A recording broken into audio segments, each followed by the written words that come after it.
Bismillahirrahmanirrahim. Alhamdulillahilladzi hadana lihadza wa ma kunna linahtadiya laula an hadanallah. Ashhadu an la ilaha illallah wahdahu la syarika lah wa ashhadu anna sayyidana wa nabiyyana Muhammadan abduhu wa rasuluhu la nabiyya ba'dah. Allahumma salli wa sallim ala sayyidina Muhammad al-fatihi lima ughliq wal khatimi lima sabaq nasiril haq bil haq wal hadi ila siratikal mustaqim wa ala alihi wa sahbihi haqqa qadrihi wa miqdarihi al-azim amma ba'd. وقال المصنف رضي الله تعالى عنه ونفعنا به وبعلومه في الدارين آمين إلى أن قال المعفوات من النجاسة في الماء يعفى في الماء والمائع عن النجاسة التي لا يدركها الطرف ay al-basarul mu'tadil wal maitati allati la dama laha sa'il. Kita akan berbicara pada hari ini najasah-najasah yang dimaafkan apabila kejatuhan ke dalam air. Ini pengecualian. Pada minggu-minggu yang lalu telah kita berbicara bahwasanya air itu terbagi menjadi dua. Ada kalanya air yang banyak, ada kalanya air yang sedikit. Yang dimaksud dengan air yang banyak itu adalah air yang telah sampai kepada 2 kula atau lebih. Itu dikatakan air yang banyak. Kalau telah sampai kepada 2 kula atau lebih. Dan yang dimaksud dengan air yang sedikit adalah air yang tidak sampai kepada 2 kula. Apa yang dimaksud dengan 2 kula itu? Berapa ukurannya? Telah kita bahas pada minggu-minggu yang lalu bil maghayisil haditsati, dengan takaran liter yang sekarang ini 2 kula itu sampai kepada 217 liter. 217 liter. Dan di sini ada perbedaan antara air yang banyak dan air yang sedikit dari segi hukum kejatuhan najasah. Telah kita bahas pada minggu-minggu yang lalu kalau airnya itu adalah sedikit. Yang dimaksud dengan sedikit kurang dari 2 kula. Kalau kejatuhan najasah yang tidak dimaafkan, maka secara otomatis airnya menjadi najis. Misalnya kita punya air seember, diyakini bahwasanya 1 ember itu kurang dari 2 kula. Kalau kejatuhan najasah yang tidak dimaafkan, seperti misalnya bangkai tikus, maka secara otomatis air kita yang sedikit itu menjadi najis. Walaupun sifat-sifatnya tidak berubah, warnanya tidak berubah, atau baunya tidak berubah, dan rasanya tidak berubah, secara otomatis menjadi najis. Yang kedua, kalau airnya kita itu adalah air yang banyak. Jadi yang dimaksud dengan air yang banyak, air yang telah sampai kepada 2 kula atau lebih. Kalau kejatuhan najasah yang tidak dimaafkan, maka hukumnya airnya tidak menjadi najis. Artinya apa? Tetap suci mensucikan, kecuali apabila berubah salah satu sifatnya. Kalau sampai berubah salah satu sifatnya yang 3, entah warnanya atau baunya atau rasanya, walaupun dengan perubahan yang sedikit, maka menjadi najis. Meskipun airnya banyak. Contohnya misalnya kita punya kolam besar itu, dan diyakini kolamnya telah sampai kepada 2 kula atau lebih. Tiba-tiba kejatuhan bangkai tikus, mati di situ. Pagi-pagi kita lihat, kita buangi tikusnya, kita periksa sifat air yang 3, ternyata agak bau bangkai sedikit. Berarti ada perubahan pada airnya. Meskipun banyak, maka hukumnya menjadi najis. Cuma perbedaan antara air yang sedikit dengan air yang banyak.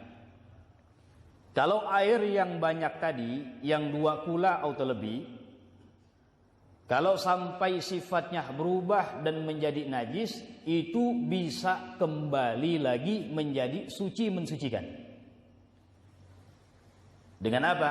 Di antaranya bitulil mukthi, dengan lama didiamkan. Ini kolam kita yang airnya banyak, 2 kula atau lebih, kejatuhan bangkai tikus, berubah jadi bau. Maka ketika itu hukumnya mutanajis, menjadi najis airnya itu. Kita biarkan selama beberapa hari.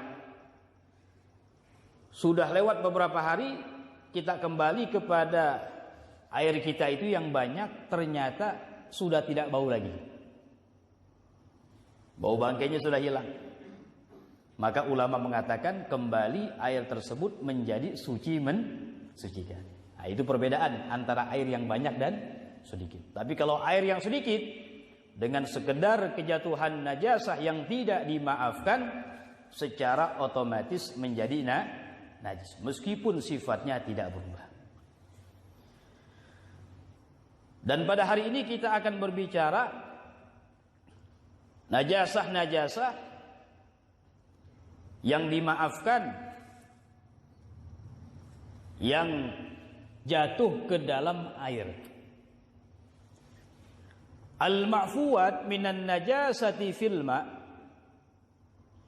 yang dimaafkan dari najasah yang jatuh ke dalam air.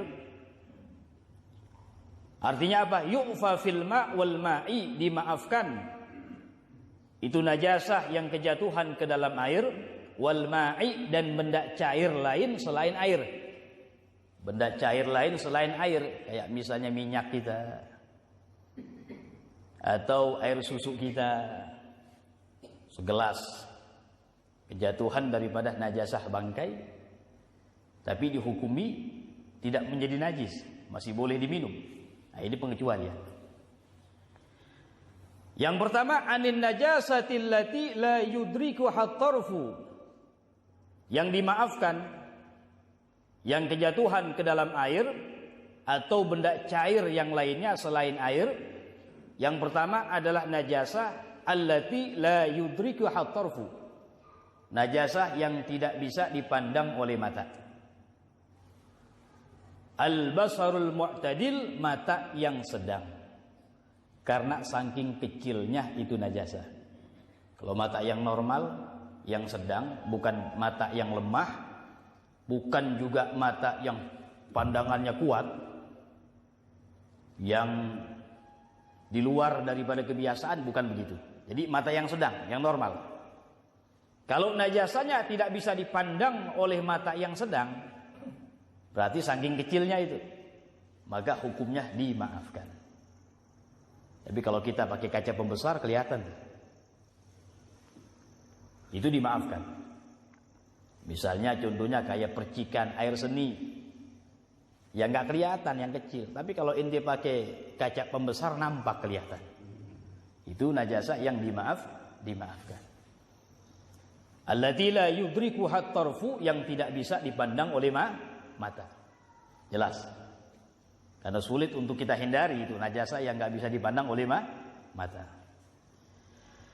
Yang kedua, najasah yang dimaafkan di dalam air meskipun airnya sedikit, wal maitah allati la damalaha sa'il, bangkai hewan yang darahnya tidak mengalir. Bangkai hewan yang darahnya tidak mengalir. Wahia adalah allati idza syuqqa minha udwun, apabila dibelah darinya anggota badannya, lam yasil damuha, tidak mengalir darahnya.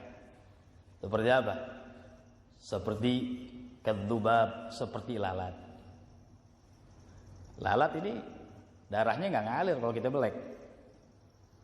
Seperti semut, seperti daripada cicak. Ulama mengatakan dari cicak ke bawah tuh, itu yang darahnya tidak mengalir ketika dipotong. Artinya mengalir itu kayak muncrat begitu. Kayak ayam mengalir, kambing mengalir, burung mengalir. Jadi ulama mengatakan dari cicak ke bawah itu. Itu hewan-hewan yang darahnya tidak mengalir ketika dibelek. Itu bangkainya dimaafkan apabila kejatuhan ke dalam air yang sedikit. Misalnya inti punya air segelas buat minum, kemudian masuk ke dalamnya lalat, mati di situ. Ini kan bangkai namanya. Kalau mati namanya bangkai. Bagaimana hukumnya? Hukumnya airnya tetap suci, boleh diminum sama inti. Atau misalnya kejatuhan semut, atau misalnya yang ekstrim sedikit, kejatuhan cicak bangkainya misalnya, nyelep ke dalam mati, ngambang. Ini hukumnya gimana? Tetap dikatakan airnya suci. Bisyaratin, tapi dengan dua syarat. Itu bangkai hewan yang darahnya tidak mengalir ketika dibelek, bangkainya kejatuhan ke dalam air yang sedikit, tidak menajiskan, tapi dengan dua syarat. Apa dua syarat tersebut? Yang pertama, alla yakuna bi fi'lihi, jatuhnya itu bukan perbuatannya. Kalau jatuhnya perbuatannya dia, ada lalat mati sengaja dicemplungin sama dia. Bahwasanya air yang sedikit ada kalanya kejatuhan najasah dan dimaafkan, tidak menjadi najis. Yang pertama, apabila najasahnya kecil, tidak bisa dipandang oleh mata yang sedang. Itu yang pertama. Yang kedua, kalau kejatuhan bangkai hewan yang darahnya tidak mengalir, ya, ukurannya seperti cicak ke bawah. Ini kalau kejatuhan ke dalam air yang sedikit, maka hukumnya tidak menjadi najis, tapi dengan dua syarat. Apa syaratnya? Syarat yang pertama, jatuhnya sebabnya bukan perbuatan dia. Yang kedua, syaratnya bangkainya tersebut tidak sampai merubah kepada keadaan air. Kalau sampai merubah bau bangkai sedikit, maka hukumnya menjadi bukan najis. Wallahu a'lam bishawab.